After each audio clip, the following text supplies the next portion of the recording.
Shalom, friends. Akiva Gersh here. I want to share with you a little bit about a very special time in modern Israel history that a lot of people, I think, don't know enough about. We know that the State of Israel came into existence in 1948, but many decades before that, the Zionist movement began in Europe, with Jews from Europe and Russia coming here to begin the process of creating the Jewish state here in the ancient Jewish homeland. It starts in the beginning of the 1800s as a reaction to growing anti-Semitism, pogroms, continues into the 1890s. Theodor Herzl becomes inspired and becomes a leader in the 1890s, early 1900s. And in the 1880s and 1890s, up until 1903, you have the first wave of Aliyah. You have the first Aliyah, as it's called. And these are about 25,000 Jews who come here and to plant roots, to begin something out of nothing, really, just in the middle of nowhere in these barren fields that haven't been used in so long, creating communities and farming and learning how to farm in this land and going through tremendous struggle and challenge and almost failing, but succeeding enough in order to pass the baton on, so to speak, to the next wave of Aliyah, the next generation, which was the second Aliyah, which begins in 1904 and goes to 1914 up until World War I begins. Now, it's this second Aliyah that I want to share some thoughts with you about, because it's a very, very unique time in Jewish history in general, but specifically in modern Israel history. If it wasn't for the second Aliyah, really, we never would have had a Jewish state here. We never would have had the state of Israel. What was so special and different and unique and significant about the second Aliyah? First of all, is definitely coming on the heels of the first Aliyah. And again, the members, the people, the Zionists, the pioneers of the first Aliyah did tremendous work to get the ball rolling.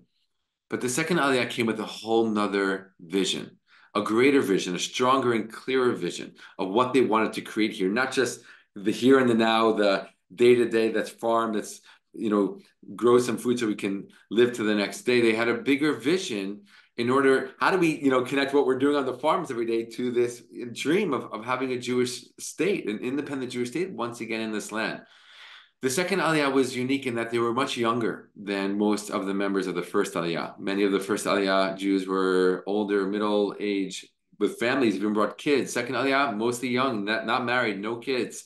Most of the second Aliyah, they were more on the secular side, and they were inspired by many of the isms that they saw growing in the worlds that they came from, specifically Russia, with socialism and communism and Marxism and the like. And they brought those ideas here with them to this land. And that really inspired the first communal villages of the Zionist movement, which eventually became the kibbutz, right? A small community of people working and living together and sharing resources and sharing what came from their hard work.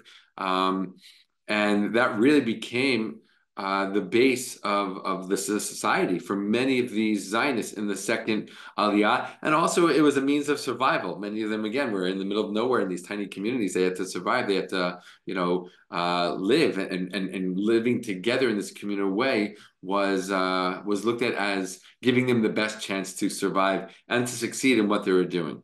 Right? They also came with the idea of reinvigorating the Jewish people, renewing the Hebrew language, the language of the Jewish people. Now, when we first started as a nation, we were only speaking Hebrew. Then we went into exile, and we picked up all these other languages, and we weren't speaking Hebrew, right? Really, from about 2,600 years ago, Jews stopped speaking Hebrew as a day-to-day language. We never lost the language. It was always in our holy books, in our prayer books, but we weren't speaking it day to day until really early Zionist movement. Now, the movement of bringing back Hebrew actually does start with the first Aliyah, but the second Aliyah really takes hold of it, and they run with it. And they really believe that this is something essential for us, the Jewish people, coming back to our land. So it's a reinventing, so to speak, of the Hebrew language, bringing it back into the day today. That's number one. Number two is labor, Jewish labor. Right, a lot of the Jews in Eastern Europe and Russia were not laborers. They were merchants. They were peddlers. Right, they were seamstresses.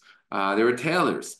And here they came back to the land and they became workers. They became farmers. They did construction. Right, they were toiling, laboring with their physical bodies, with their physical hands. And this was a whole other kind of reinvention, so to speak, of the Jew. And the third one is Jewish defense. Right, Jews hadn't known defense in over 2,000 years, right? How to defend ourselves, what to do, right? We were all unfortunately so often the victim of other people's violent attacks on us. And we didn't have a country, we didn't have an army. There was no means and abilities to really learn these skills and defend ourselves. So during the second Aliyah was started the very first modern Jewish self-defense organization, right, which was called HaShomer, which means the guard. And this eventually grew into an organization called Haganah, which means defense, which eventually grew into the modern day IDF. So really the roots of the modern day IDF, one of the world's most powerful armies, was in the second Aliyah as well. So we see language, we see labor, we see defense, and these are the things that really create the foundation and set the stage for later waves of Aliyah and eventually for the building of the infrastructure and the institutions that the modern Jewish state will need.